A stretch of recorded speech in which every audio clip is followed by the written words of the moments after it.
Hello, boys and girls. Welcome back to Art Class with Mr. Mazer. This week, we're going to be learning about one of my favorite artists. Her name is Frida Kahlo. And we're going to be beginning a Valentine's Day project, which we'll work on this week and finish up next week. So, to start, here's the story. Frida by Jonah Winter.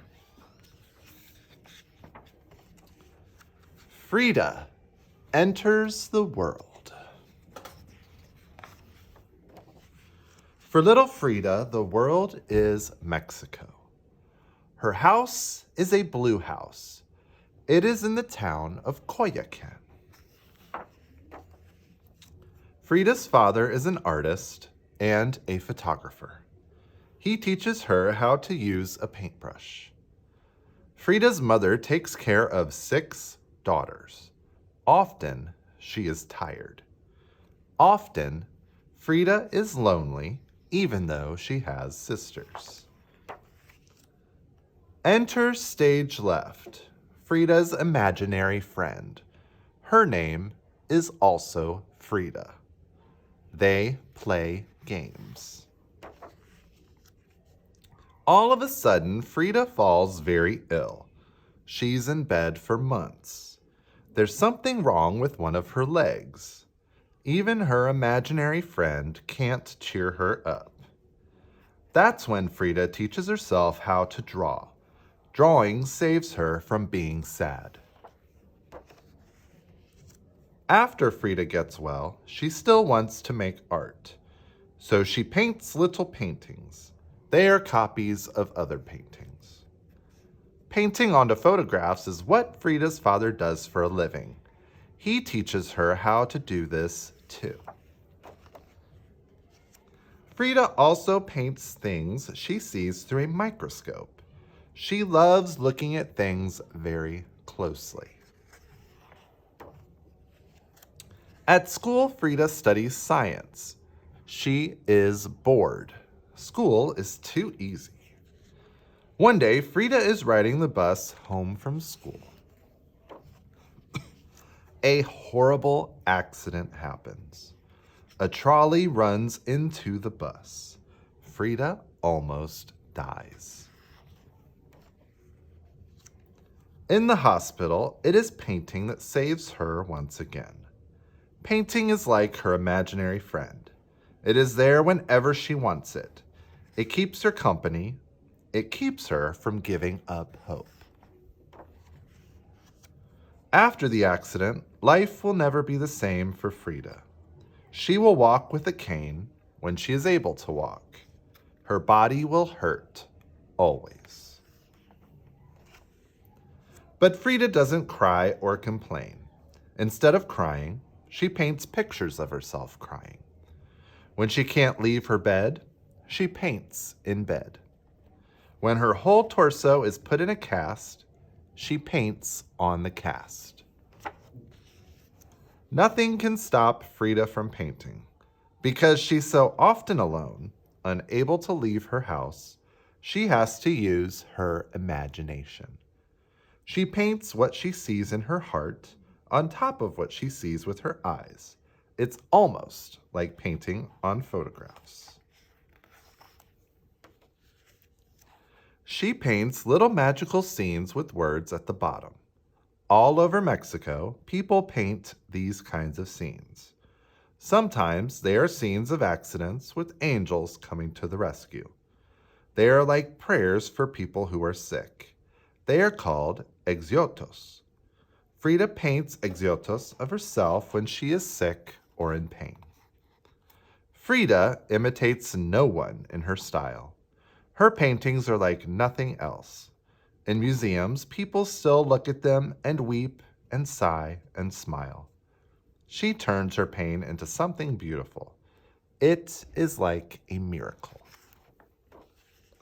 Viva Frida! Long live Frida. That is the end. And like I said, Frida Kahlo is one of my very favorite artists. And it applies to today because she paints what's in her heart. And you can always recognize a painting of Frida because she almost always paints self-portraits, which are paintings of herself. And you can tell because she has that big, long unibrow. So she has that one big, thick eyebrow. That's how you can tell it's a Frida painting. So this week we're gonna make a Valentine. We're gonna start a Valentine this week and we're gonna continue it next week. So if you're at home, you're gonna need scissors and glue or a glue stick, some crayons, and a white paper to put your Valentine on. And I'm gonna do a pink heart and use purple paper for a hand. You could really use any colors though, whatever you have available. So the first thing I'm going to do is I'm going to make a hand holding a Valentine heart. So I'm going to take, I guess I'll use a crayon, and I'm going to trace my hand. So I'm going to lay it out. Now, because I'm going to trace around my fingers, I want to make sure that they're spread nice and wide so I can get in and out of there real easy. If I do it like this or they're closed, I'm not going to be able to get my crayon or pencil in there. So spread your fingers real wide. We're going to start all the way off the edge of the page. So you're going to include some of your arm and your wrist in your artwork as well. And I'm going to trace around very slowly, very carefully. Now, if this is too hard for you, you can ask for help. Now, also, because I'm right-handed, I write and draw with my right hand, so I'm tracing my left hand. And I missed that little part, so I'm going to finish off the rest of my arm, just like that. Now, the next step is going to be for me to take my scissors and cut out my big old hand. So I'm going to cut it like this. Cut right on the line, very carefully.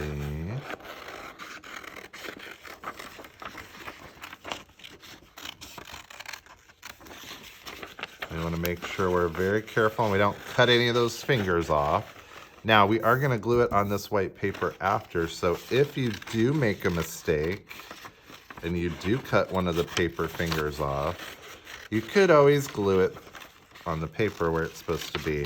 And I don't think anybody would really notice. So try not to, but if you do cut, because there are a lot of fingers and it can be a little hard to cut through there. And I know some of us are still learning how to cut, so do the best you can. So I'm gonna slide that out. I got my paper here. So I'm gonna have my hand here and it's gonna be holding a heart, giving it to somebody. Now, one little trick I like to do when I cut things out, see this side, and I hold it real close. You see how this is the side that I traced and you can still see crayon lines? So I want that side to be face down so we don't see that. So the side of the paper that has that crayon on it, I'm gonna put the glue on that side too. That way, when I put it on the paper, we're not gonna see any of those crayon lines. So I'm gonna put glue all the way up my fingers, spread that out real nice. Make sure you go all the way to the tips, that way your hand will stick to the page. I'm gonna line up the edge to the edge right there.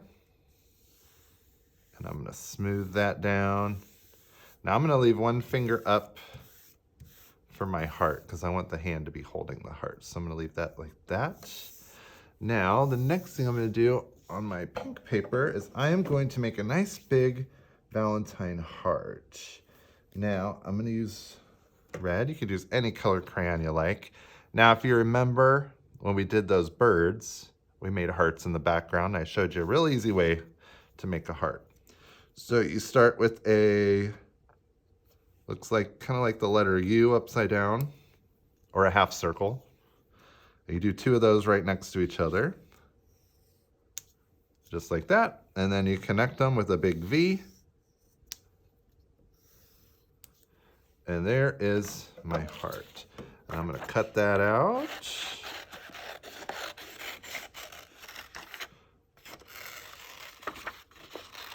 We're getting lots of practice cutting today. You're gonna be expert paper cutters pretty soon.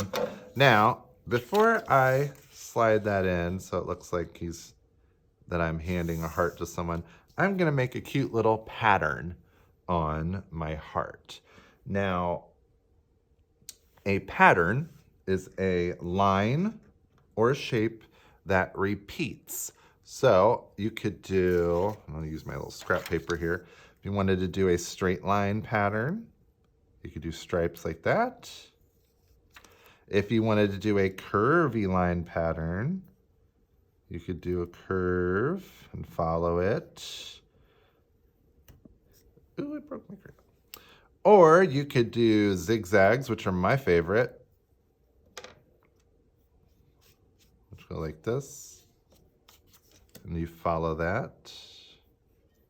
So any kind of line, and you could also do a pattern with different colors too, if you wanted to do like red and purple, red and purple. So the sky is the limit for you and your pattern. So I think I'm gonna do a zigzag line.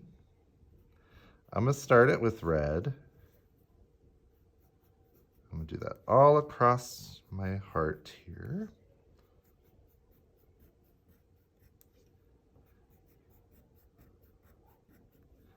And because I want to jazz this up and make it extra nice, I am going to add purple in between. So I've got a cute little zigzag pattern with red and purple. And this is going to be a beautiful Valentine for somebody. Let's wonder who I'm going to give it to. You could give it to mom or dad or brother or sister or a friend, anybody you want. So I'm going to do the same thing to this that I did with my hand. Take my glue stick. Make sure you get those edges with the glue. And I'm going to, and my finger fell down a little bit. I think I'm going to peel this one up a little if I can. The glue's already stuck. But we'll peel just a little bit. Put that in there. Push it down, push it down. I think I need a little more glue. All right, so that is the end of what we're gonna do this week, and next week we're gonna do something fun to that white background. So that's it for this week. Make sure you hang on to these next week, and we'll get them done and beautiful just in time for Valentine's Day. That's it for this week, kids. We'll see you next time.